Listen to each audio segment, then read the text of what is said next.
like Iowa. Governor Reynolds, let's learn more about the state. Do you know what percentage of Iowans are white and what percentage are black? I don't know the exact percentages, no. We're by far a larger percentage of white population. That's correct. Iowa is 90% white and only 4.5% black. So that is drastically different from the national population. So when Republicans suggest Iowa should be a national model, they're advocating for a government that doesn't reflect our country. I'll take it from here, Ayanna Pressley. You know why Iowa only has a 4% black population? Because black folks are smart enough not to want to live in Iowa. I'm not even black, and I sure as shit don't want to live in Iowa. Have you ever driven through Iowa? It is by far the most boring state ever. It's flat lands all the way through. Dead ass.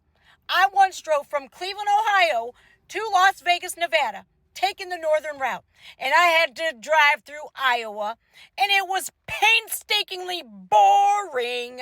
So black folks don't want to live there. But I do have to say, if you're going to make this about race, I'm going to have to show you some statistics. Okay? I think my theory is like the best one, but here.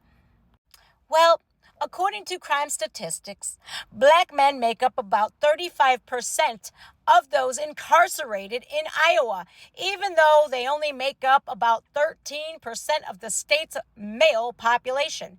And that's basically the national average as well. Black folk make up about 13% of the population, but in major cities and cities with a bigger black population, they make up for more than 50% of the crime. So let's stop making things about race, okay? Because what you're blissfully ignoring, Ayanna Pressley, are the statistics. So in saying we should model ourselves like Iowa, it wasn't anything about race.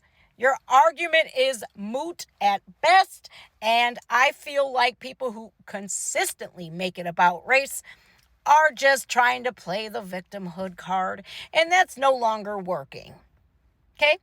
We need to judge based off of the content of our characters. And like Donald Trump said, you know what? We're going to make Martin Luther King Jr.'s dream into a reality. He meant it. Fortunately, they lost the election because they lost the American people. We don't care about race. You see, I want to know if somebody's a violent criminal. I want to know if you're honest, dependable, you're punctual, you're a good person, okay? All right, I don't give a shit what color skin you have. If you're out here doing all kinds of bullshit, hurting other people, I don't want to be anywhere around you, no matter what color skin you have. And so that is why we won the election the way that we did. Now, I would truly like to see our members of Congress who are openly anti-white and racist, anti-Semitic, you know what? Let's see them expelled from Congress, because anymore we can't have that. We need both parties talking about unity, but instead we have the race hustlers like Ayanna Pressley.